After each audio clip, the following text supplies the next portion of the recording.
Frères et sœurs et amis, que la grâce et la paix de Dieu soient avec chacun de vous.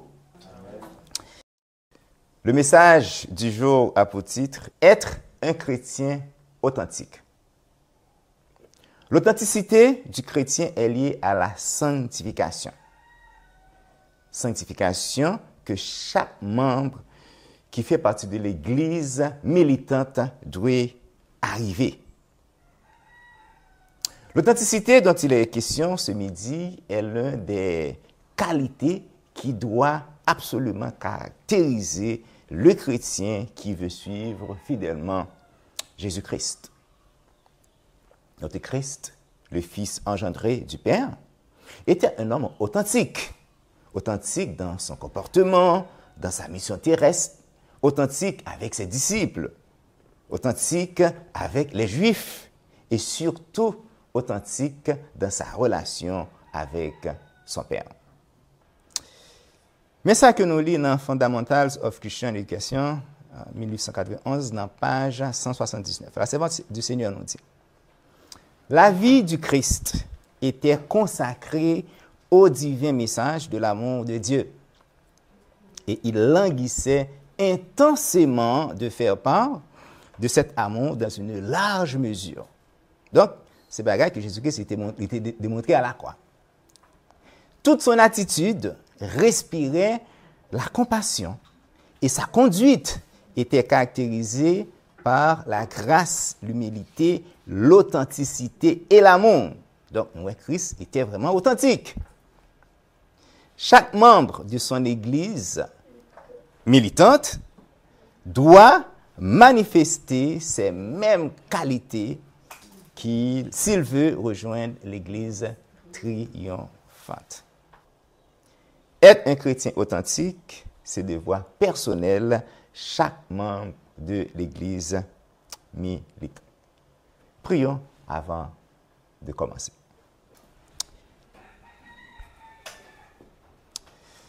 Père du ciel de l'univers, présence plus importante, oui, parmi nous, dans que nous avons l'esprit.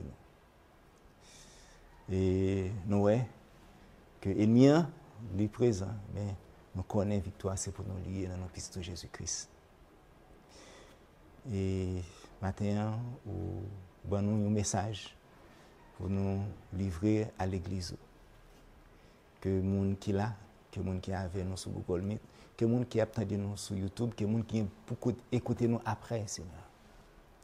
Maintenant, d'autant plus, remplir que nous de sagesse pour nous capables de considérer tout ça qui va dire dans le message, ça, afin que nous soyons capables d'être chrétiens selon que vous voulez que nous devions. Et nous connaissons très souvent les messages au prêcher, ils portent division, ils portent chicane, frustration. Laissez études, connaissances qu'abaye, tout le monde content, Seigneur Dieu. Mais remplis-nous de sagesse, remplis moi-même de sagesse, Seigneur Dieu. Accorde-nous chaque l'Esprit Saint, Seigneur. T'en prie. Et que nous soyons capables de vraiment considérer le message ça, afin que nous soyons capables de venir des chrétiens authentiques selon ta sainte volonté. Prends place dans nous pourrons ici, dans notre petit Jésus-Christ qui vit et qui règne au siècle des siècles. Amen. Être un chrétien authentique. Nous allons nous concentrer sur le mot authentique. Nous, c'est une qualité qui est essentielle dans la vie de chaque chrétien. De chaque chrétien. Avant tout, c'est quoi un chrétien? Même là, nous connaissons, mais à nous définir quand même. Un chrétien, c'est un monde qui professe la foi en Jésus-Christ. Donc, c'est un terme qui sert à désigner les disciples du Christ. Donc, tout là, nous sommes disciples de Jésus-Christ, pas vrai? Eh bien, c'est dans cette optique que le roi Agrippa, il était dit à Paul dans Acte 26, verset 28, mais mettez-le pour nous. Tu vas bientôt me persuader de devenir chrétien. Ça, c'était les Paul, tu as posé une question, elle te demandé, est-ce qu'il y croit dans le prophète? c'est-à-dire des hommes de Dieu que bon Dieu lui-même lui dévoyé des personnes, des hommes pour qui étaient prophétisés sur le Messie qui devait venir. Donc, il faut nous connaître aussi que le thème chrétien est cité 3 fois dans toute la Bible. Et il paraît pour la première fois dans le 11e chapitre des Actes des Apôtres. Et c'est à Antioche que Moussa a été pris naissance. Expression ça que il était pris naissance. C'est ça que nous lisons dans Acte 11, verset 26. Ce fut à Antioche que pour la première fois, les disciples furent appelés chrétiens. Donc, avoir la foi en Christ, croire qu'il est le Fils de Dieu, le Sauveur du monde, qu'il est mort et ressuscité, et croire dans ses enseignements sont des choses centrales pour notre salut et en même temps les premiers aspects qui nous définissent comme un chrétien selon la parole de Dieu. Maintenant, le mot authentique. Mot ça vient de grec, il signifie qui c'est authentikos, qui signifie vrai, non falsifié, conforme aux faits, chose dont la certitude ou l'autorité n'est pas qu'à contester. Authentique, ou capable de remplacer par véritable, pur, ou encore original. Et le contraire de authentique, c'est artificiel, faux ou encore contrefait. Les nouveaux journalistes dans l'époque, nous sommes là, nous sommes capables de dire ouvertement que les journalistes ne sont pas authentiques. OK? C'est des faux, c'est des journalistes artificiels. Mais nous-mêmes chrétiens, si nous prenons un exemple, OK, d'un bagage qui est authentique sur la planète Terre, c'est sûr que nous tous abîmons la Bible, la Sainte Écriture, la parole de Dieu. C'est pas vrai?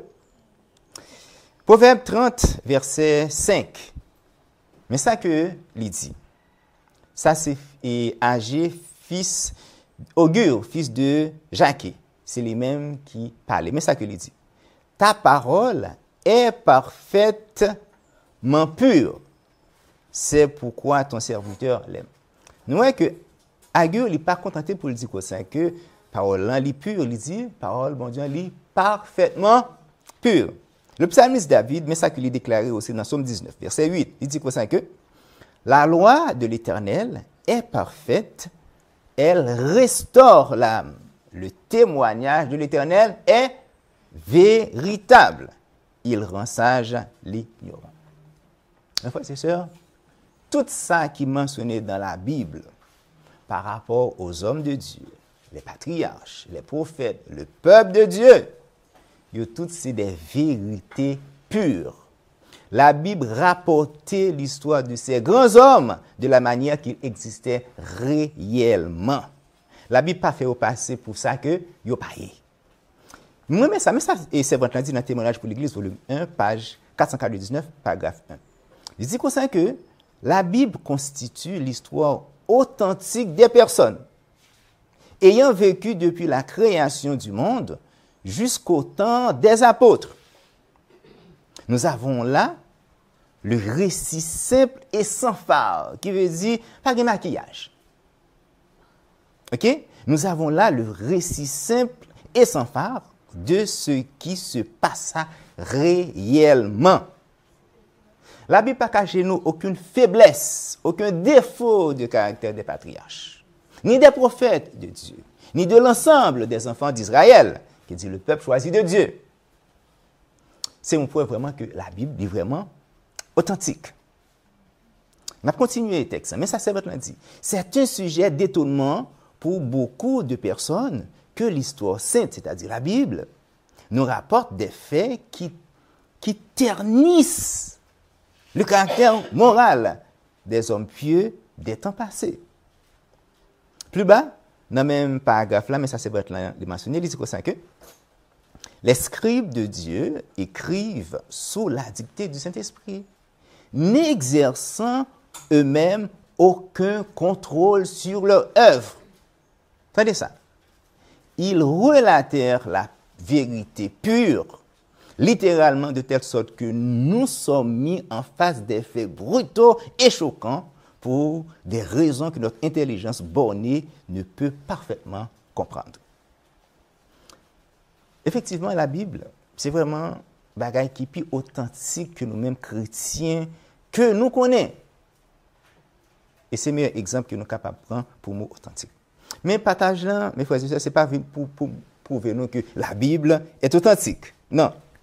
Message c'est vraiment pour capable sensibiliser nous, OK, pour nous capables des vrais chrétiens, des chrétiens authentiques au quotidien, afin que nous capables bien représenter notre Sauveur et Seigneur Jésus-Christ dans ce monde déchu, capable de bons ambassadeurs sur la terre. 2 Corinthiens 5, verset 20. Nous faisons donc la fonction d'ambassadeur pour Christ, comme si Dieu exhortait par nous. Donc, en étant des chrétiens authentiques, que ça nous vient automatiquement des canaux de lumière entre les mains de Dieu. OK? C'est comme ça l'Éternel, par nous-mêmes, nous pourrons déverser bonté, miséricorde et vérité dans le monde ténébreux. 2 Corinthiens 4, verset 6. Car le Dieu qui a dit que la lumière resplendisse au milieu des ténèbres est celui qui a resplendi dans nos cœurs pour faire briller la lumière de la connaissance de la gloire de Dieu en la personne de Jésus-Christ. D'où la nécessité pour nous-mêmes, pour nous capables d'œuvrer tant que Jésus-Christ. Et si ce n'est pas vrai? Effectivement, Jésus-Christ, il était respecté, tout autre papal qui était bali à l'excellence. De Rivière-Newalt, 29 janvier 1895. Les chrétiens, en effet, se doivent d'être les représentants de Jésus-Christ. C'est quoi le devoir de chaque chrétien? Pour nous capables bien représenter Jésus-Christ dans le monde ténébreux. OK. Les chrétiens ne peuvent en aucun cas agir en simulateur, qui veut dire en imposteur, en hypocrite. Une question que c'est pas de la poser, mais ça que lui dit. Le monde pourrait-il se faire une idée de ce qu'est Dieu en regardant ceux qui portent le nom du Christ mais n'accomplissent pas ses œuvres? Est-ce que païen yo a arrivé à une idée juste de l'Éternel notre Dieu si nous-mêmes si nous fait que porter le nom chrétien mais sans accomplir les œuvres du Christ? Frères et sœurs et amis, nos bonnes œuvres sont importantes. Même quand elles ne peuvent nous sauver, mais nous ne pouvons pas être sauvés sans nos bonnes œuvres. Le monde pourrait-il se faire une idée de ce qu'est Dieu, en regardant ceux qui portent le nom du Christ, mais n'accomplissent pas ses œuvres? Montront-ils du doigt ceux qui prétendent être croyants, mais qui ne le sont pas de tout leur cœur, qui renient les vérités sacrées, accomplissant les œuvres de l'ennemi, et diront-ils? Donc, moun pa yo va dire, mais qui ça va dire oui? Oh, ce sont des chrétiens, mais ils mentent et trompent les hommes. On ne peut pas leur faire confiance. De tels croyants ne représentent pas Dieu. Donc, pour nous capables de bons représentants, nous ne pouvons pas mentir. Nous ne pouvons pas agir pour nous tromper prochaine. Nous ne pouvons pas accomplir les œuvres de l'ennemi. Nous devons marcher dans la vérité. Nous ne pouvons pas agir en imposteur, en hypocrite, ni faire semblant. Dévoile, c'est quoi? C'est être des chrétiens authentiques. Des gens qui ne vivent pas selon le monde. Jacques 4, verset 4. Qui voudra donc être ami du monde se rendra ennemi de Dieu. Bon Dieu voulait que nous soyons capables réellement d'un peuple particulier. Un peuple que est capable d'utiliser pour éclairer le monde. un peuple qui pas suivre le monde dans ses principes, dans ses plaisirs, dans ses folies. L'important pour nous rappeler nous que Dieu monde là, il est fixé sur nous, mes frères et sœurs. OK? Dieu est fixé sur les chrétiens, sur nous, le peuple de Dieu. Même quand moun sa yo pas gen la foi en Jésus-Christ, mais à suivre pour ouais si nous semblons vraiment des chrétiens à la manière de Jésus-Christ. Et moun sa yo connaît effectivement Jésus-Christ, connaît pourtant Jésus-Christ était sous terre lui-même, il était accompli, œuvre papale. Donc il y a suivre pour ouais effectivement est-ce que nous-mêmes nous avons agi même avec Jésus-Christ ça que nous dit que nous avons suivre là. De Rivière Néwal, 29 janvier 1895. Dieu ne permettra pas que le monde soit trompé. Donc, et si nous comprenons ce qui est fait là, c'est comme si bon Dieu vient avocat des mondains. Et ça, oui. Dieu ne permettra pas que le monde soit trompé. Le Seigneur possède un peuple à part sur la terre et il n'a pas honte de les appeler ses frères. Pourquoi d'après vous? Voici la réponse. Parce qu'ils accomplissent les œuvres du Christ. Donc, c'est en accomplissant les œuvres du Christ que Christ nous considère comme ses frères. Les chrétiens démontrent leur amour pour Dieu. Pourquoi? Parce qu'ils gardent ses commandements. C'est ça que nous lisons dans Jean 14, verset 15. Si vous m'aimez, gardez mes commandements. Les chrétiens portent l'image de Dieu. Ils sont en spectacle au monde, aux anges et aux hommes. Ils coopèrent avec les intelligences célestes et le Seigneur est ainsi honoré et glorifié par eux qui accomplissent toutes ces bonnes œuvres. Les chrétiens authentiques accomplissent de bonnes œuvres. Si nous vivons un chrétien artificiel, c'est-à-dire le contraire de l'authenticité chrétienne que bon Dieu lui-même livre pour nous, c'est tromper les gens du monde, les incirconcis spirituels, que Jésus-Christ lui-même, il va vivre pour eux. Parce que Jésus-Christ, il t'a aimé que vous sauvez tout. Tous les incirconcis, les païens, sont précieux aux yeux de l'Éternel notre Dieu. Bon Dieu voulait bonheur tout, mes frères et sœurs. Si nous ne pratiquons pas la vie du Christ, qui est notre modèle, nous ne pouvons pas être des chrétiens authentiques. C'est dans ces pratiques que nous prouvons au monde que nous avons une réelle relation avec Dieu. Relation avec Dieu. Cette relation qui se fait comment? Par la prière, par l'étude de la parole et surtout par la pratique des bonnes œuvres. Cette relation fera de nous des croyants honnêtes et intègres. Ainsi, nous pouvons témoigner d'eux, partager notre foi avec les autres sans même ouvrir la bouche. Par notre conduite, nous reflétons l'amour et la grâce divine.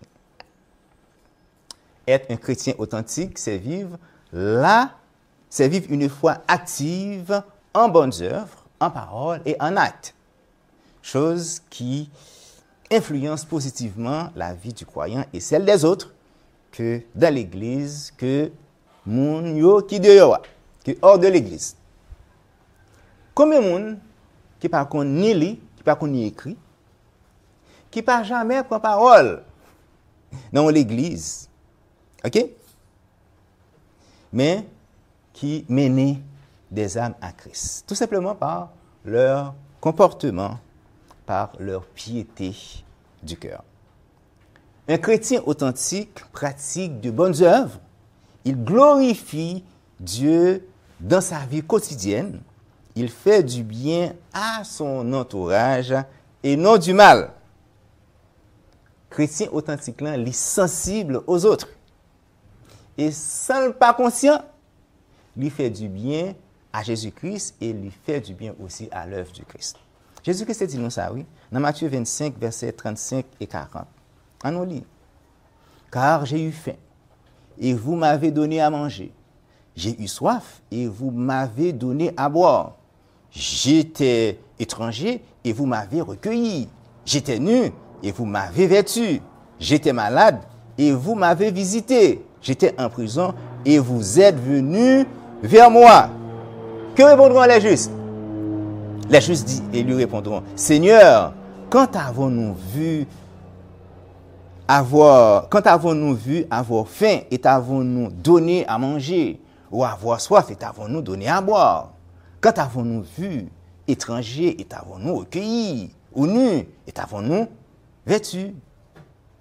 Quand avons-nous vu malade ou en prison et sommes-nous allés vers toi?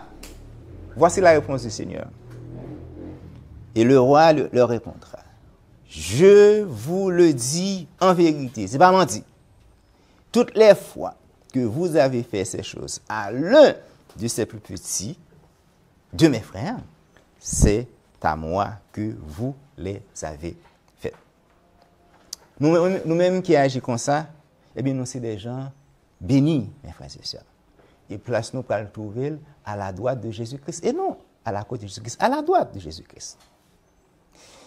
Mes frères et sœurs, il ne peut y avoir de foi sans de bonnes œuvres. Nos bonnes œuvres ne nous sauvent pas, mais elles contribuent à notre salut, elles rendent notre foi parfaite en Jésus-Christ. Jésus-Christ, pour dire à ces chrétiens authentiques, qui étaient tendés paroles, qui contribuaient, qui étaient fait des chrétiens authentiques. Mais ça que pour dire dans Matthieu 25, verset 34. Alors le roi dira à ceux qui seront à sa droite, venez vous qui êtes bénis de mon Père, prenez possession du royaume qui vous a été préparé dès la fondation du monde. Notre foi en Jésus doit nous amener à avoir un amour sincère pour nos frères et sœurs dans l'Église et ceux qui sont dans le monde. Et c'est en obéissant au commandement de Dieu que nous puissions vivre selon les enseignements bibliques et être au service des autres comme l'avait fait Jésus-Christ. Un chrétien authentique est un bon serviteur.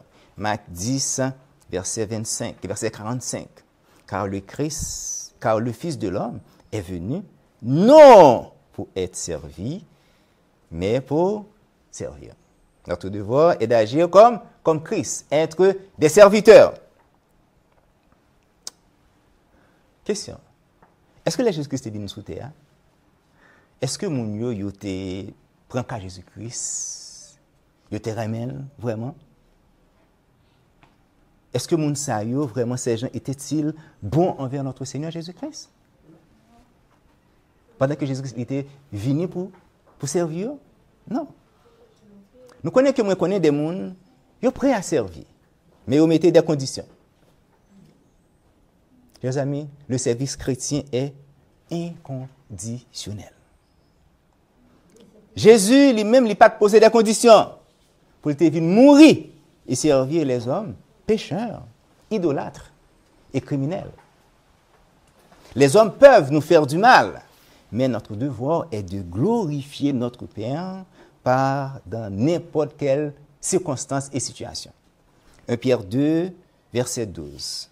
Ayez au milieu des chrétiens, des païens, une bonne conduite, afin la même où ils vous calomnient, comme si vous étiez des malfaiteurs, ils remarquent vos bonnes œuvres et glorifient Dieu au jour où il les visitera.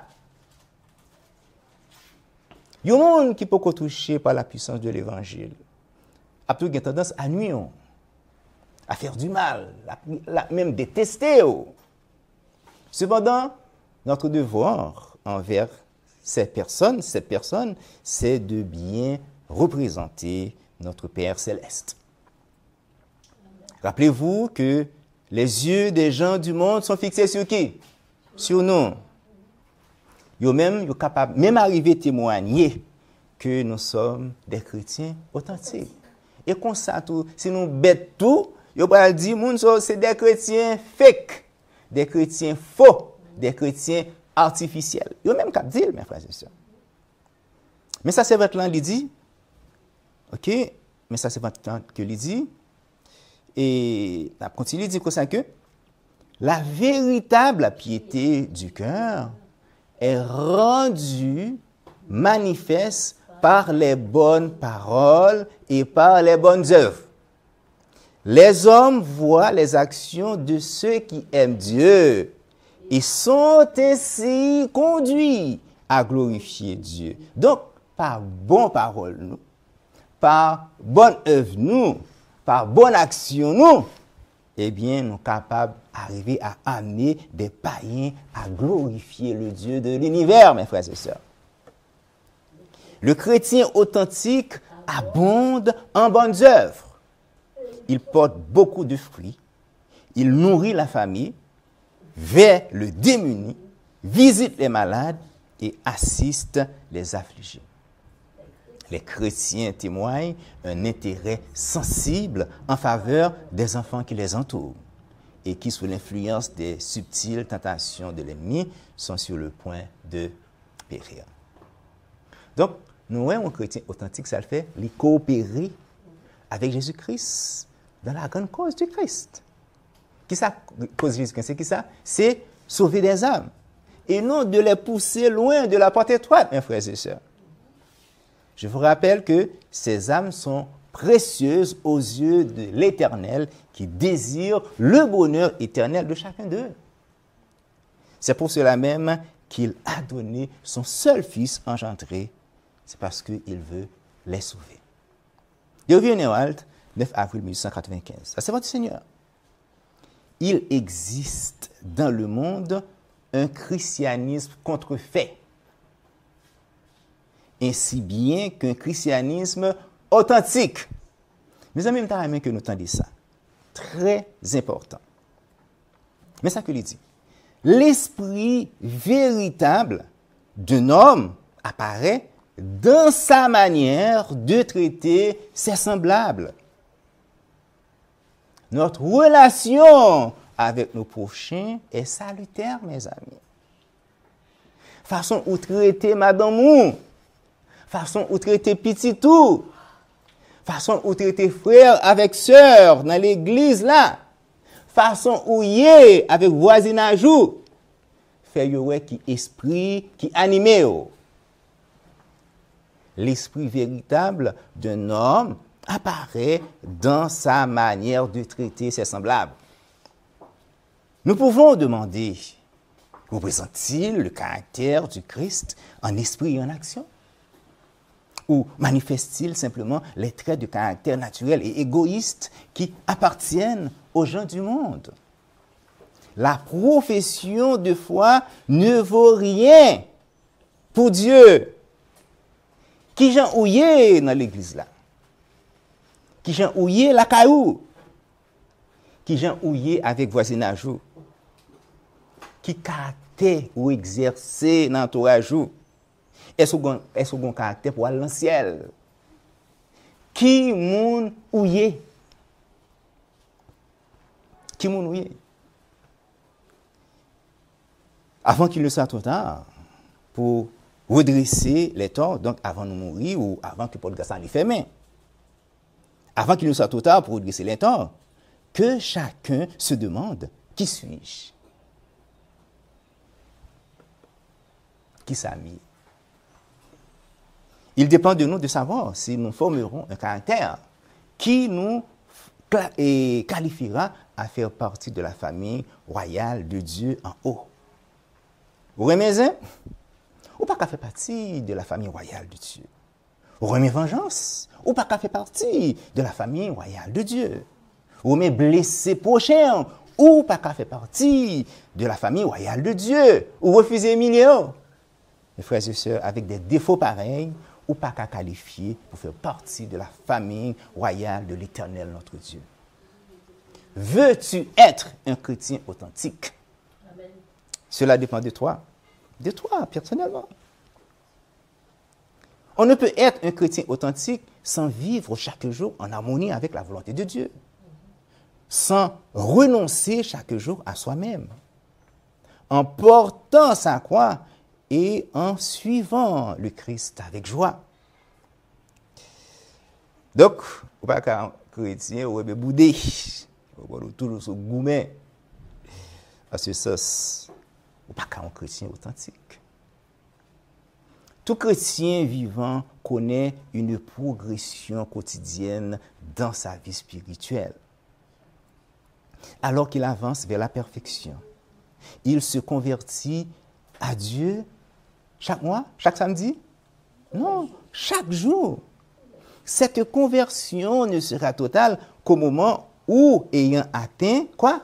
La perfection du caractère chrétien, il sera pleinement préparé à recevoir l'immortalité.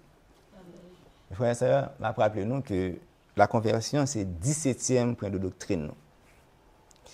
Donc, nous ne pouvons pas parvenir à la conversation sans la repentance. Donc, nous devons renoncer à nous-mêmes tout en nous conformant aux ordres de Dieu pour suivre Jésus-Christ. Frère, faut ça que Jésus nous semaine prochaine, semaine dernière, c'est pas vrai? Renoncer à nous-mêmes. Sans ce renoncement à soi, c'est se priver de la grâce et de la puissance divine. L'amour du soi, c'est entretenir l'orgueil, et l'orgueil est inimitié contre l'Éternel notre Dieu. Et c'est décider de vivre loin de Dieu et de son Fils. Si vraiment nous tenons à être des chrétiens authentiques, des chrétiens convertis, donc il doit y avoir une réelle transformation de notre vie.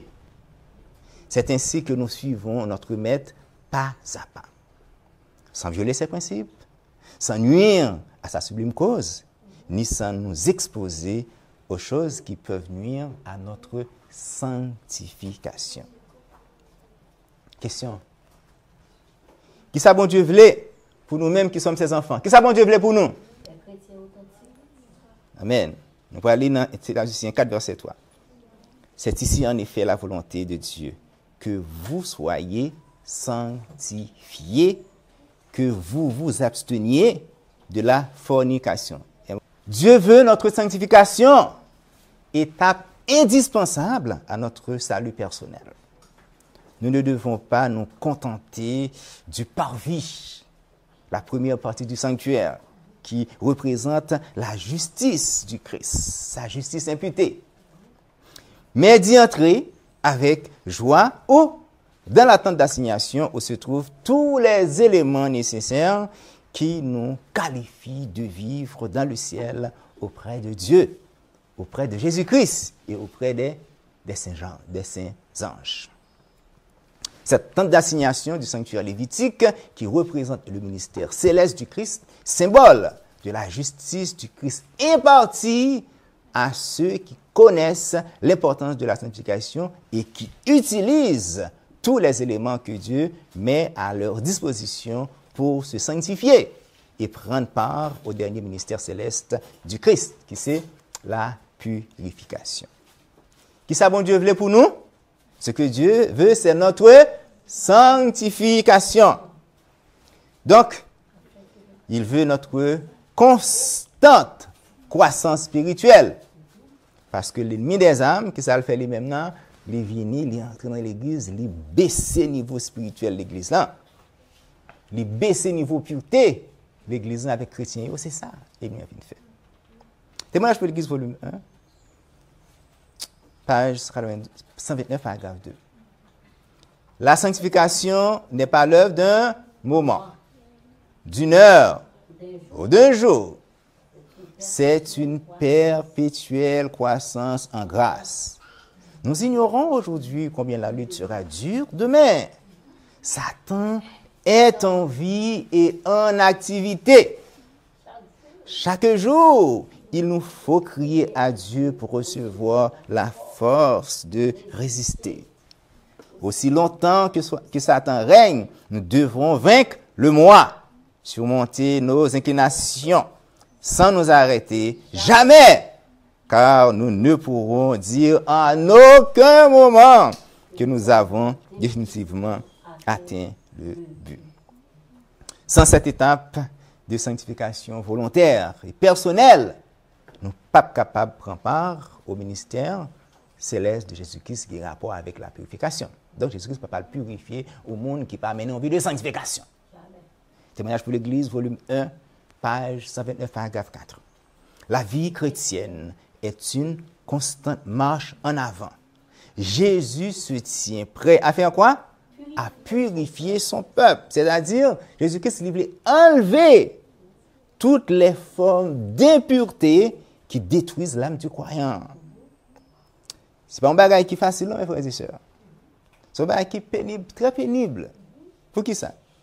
Parce que pour travailler ça fait, il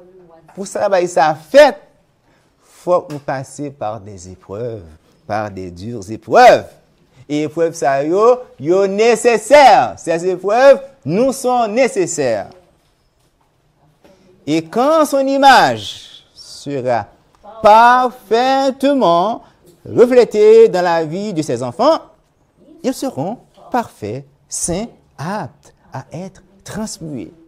Donc, il ne peut y avoir de translation pour aucun croyant sans passer par la sanctification ni par la purification. On va continuer, mes frères et sœurs. Dis-nous. C'est ça? Une grande œuvre. OK.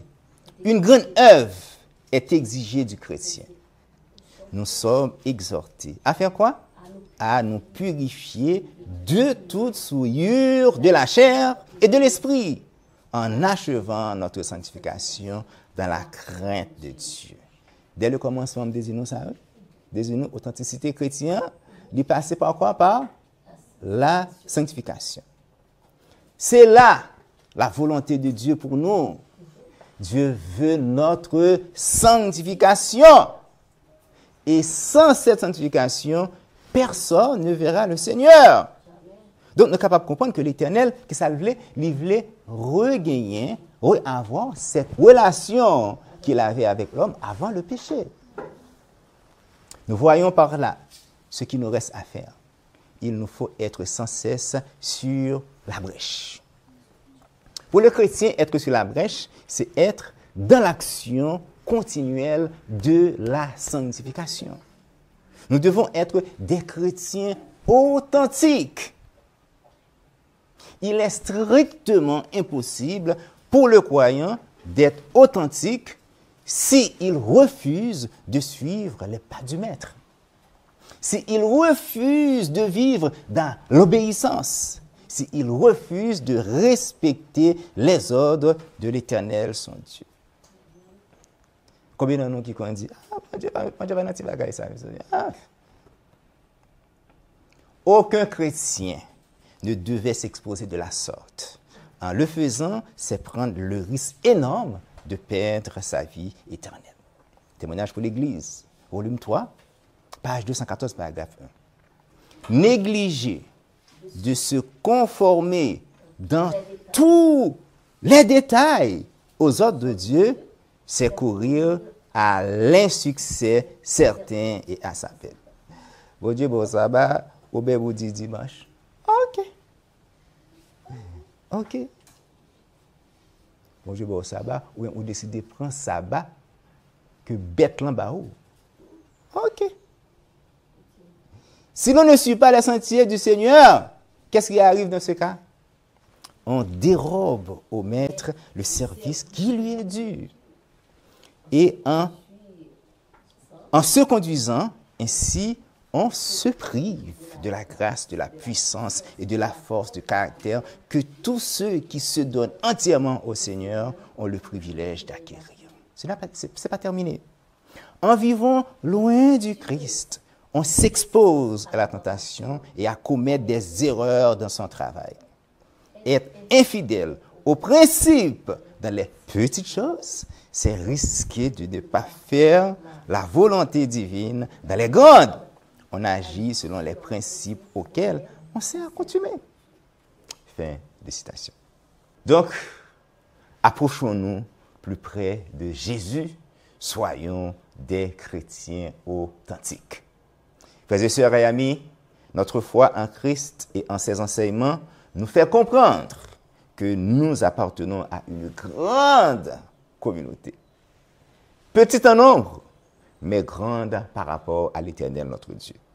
Vivre dans cette communauté exige une vie de communion fraternelle, tout en se laissant guider par le Saint-Esprit afin d'avoir un amour sincère pour l'Éternel notre Dieu pendant qu'il forme notre caractère par les épreuves qu'il juge nécessaires selon l'expérience de chacun. Oui, mes frères et sœurs, chaque monde a une expérience pareille. Moi, c'est moi, ou c'est où. Lui, c'est lui. Chaque monde différent. Que l'œuvre divine soit parfaite en chacun de nous, afin que nous puissions être des chrétiens authentiques, prêts à être transmués lors du retour en gloire de notre Sauveur et Seigneur Jésus-Christ. Frères et sœurs, que le Seigneur vous bénisse. Amen. Prions avant de clôturer. Père du ciel de l'univers, nous bénissons, Papa. Ainsi que notre Jésus-Christ, petit tout, que vous voyez, il y accepte de venir pour la ville pour nous. Maintenant, nous voyons que vous appelez-nous à être des chrétiens authentiques. Et nous voyons que l'authenticité, ça, il passe par la sanctification. Nous pas qu'à petit temps à prier seulement. Nous pas qu'à étudier seulement. Nous voyons que bonne œuvre est important, Seigneur. Alors aidez-nous, Seigneur, dans tout ça. Nous reconnaître faiblesse, nous, Seigneur. Nous reconnaître incapacité, nous, Seigneur.